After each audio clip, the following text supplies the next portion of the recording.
Assalamualaikum warahmatullahi wabarakatuh. Saya Kania Yulindra, jurusan Bimbingan Konseling Islam, semester 4, kelas B.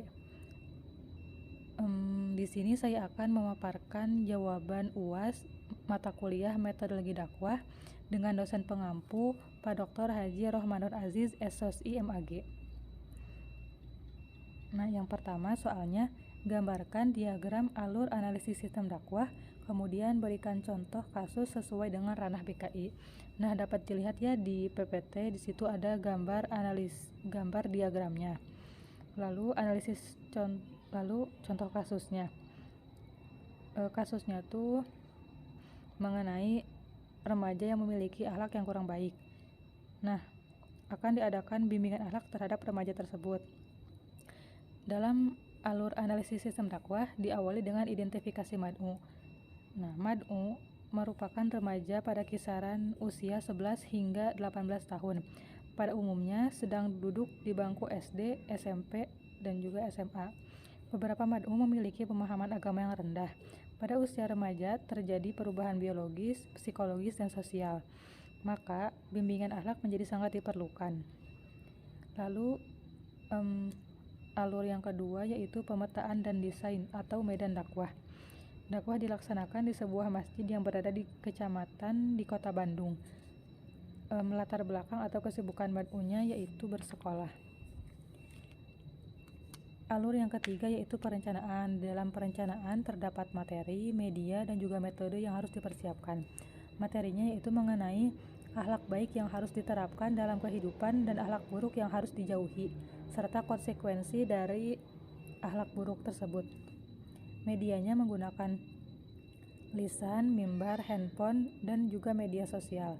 Metode yang digunakan yaitu bil lisan atau lebih tepatnya bil hikmah dan mauidhah hasanah. Lalu alur yang terakhir yaitu pelaksanaan. Di dalam pelaksanaan terdapat tujuan dan respon. Tujuannya yaitu untuk tujuan dilakukan bimbingan ini yaitu agar remaja mampu menerapkan materi mengenai akhlak yang mereka dapatkan dalam kehidupan. Respon yang diharapkan yaitu mad'u menerima materi dakwah dengan baik. Lalu yang kedua soalnya yaitu berikan analisis SWOT tentang kecenderungan gerakan dakwah di Indonesia. Yang pertama ada strength atau kekuatan. Di antaranya yaitu selalu mencoba memberikan solusi terhadap masalah yang dihadapi masyarakat. Yang kedua, kontribusi yang diberikan dapat terlihat secara langsung atau nyata.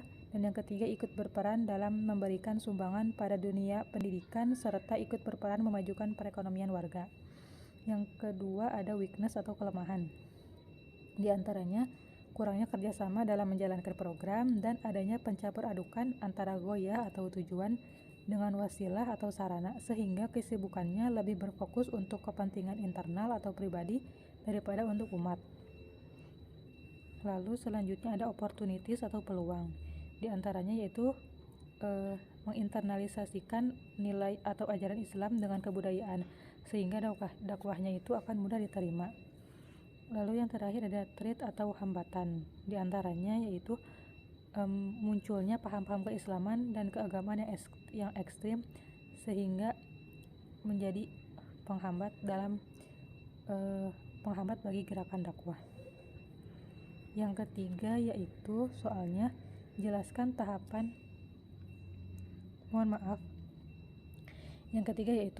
jelaskan tahapan operasional metode dakwah reflektif pada praktik BKI. Nah, tahapannya yang pertama menetapkan gangguan atau permasalahan, yang kedua mencari ayat Al-Quran yang membahas permasalahan tersebut, lalu dianalisis dan dipahami hingga melahirkan konsep jawaban yang utuh, lalu direfleksikan secara kontekstual, dan terakhir diharapkan menghasilkan prinsip umum yang akan menjadi rujukan awal dalam membangun teori besar atau teknik penyembuhan baru yang sesuai dengan syariat Islam. Lalu yang keempat, soalnya bandingkan dan jelaskan metode riset dakwah partisipatif untuk jurusan BKI dan juga PMI. Nah, metode riset dakwah partisipatif dapat diterapkan atau digunakan dalam lingkup pendekatan dakwah irsyad atau disebut juga bimbingan konseling Islam. Dalam penerapan metode ini, sasaran dakwah atau mad'u dilibatkan dalam proses perencanaan dakwah yang bertujuan untuk memecahkan masalah psikologis mad'u. Nantinya bentuk dakwahnya akan diwujudkan dalam bentuk bimbingan atau konseling. Mad'u diajak untuk berdiskusi, menggali permasalahan dan kebutuhan mereka terkait psikologis. Disinilah akan tumbuh dinamisasi ide dan gagasan baru, di mana para dai atau konselor berperan sebagai pemandu dalam dialog keberagamaan atau kekonselingan yang muncul dalam mencari alternatif pemecahan. Masalah psikologis yang mereka alami ini akan dipecahkan menggunakan kegiatan pokok seperti bimbingan penyuluhan individu maupun kelompok, baik secara preventif ataupun kuratif. Nah, metode riset dakwah partisipatif juga dapat diterapkan atau digunakan dalam lingkup pendekatan dakwah tatwir atau disebut juga PMI. Dalam penerapan metode ini, sasaran dakwah dilibatkan dalam proses perencanaan dakwah yang bertujuan untuk meningkatkan sosial budaya masyarakat. Dakwahnya ini akan diwujudkan dalam bentuk pelembagaan nilai-nilai Islam melalui aksi amal soleh berupa pemberdayaan sosial, sumber daya manusia, ekonomi, dan lingkungan. Mad'u diajak berdiskusi untuk menggali permasalahan dan kebutuhan mereka terkait masalah sosial budaya.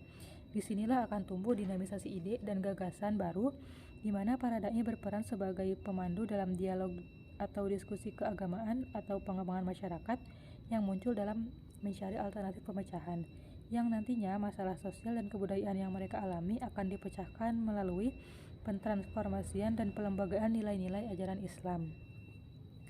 Yang terakhir soalnya yaitu kemukakan makna dakwah wasatiyah menurut Al-Quran, hadis, pendapat ulama salaf atau klasik, dan pendapat ulama khalaf atau kontemporer.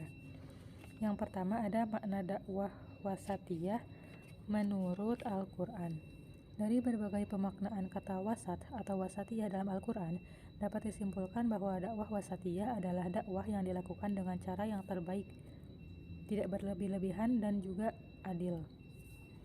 Yang kedua ada makna dakwah wasatiyah menurut hadis.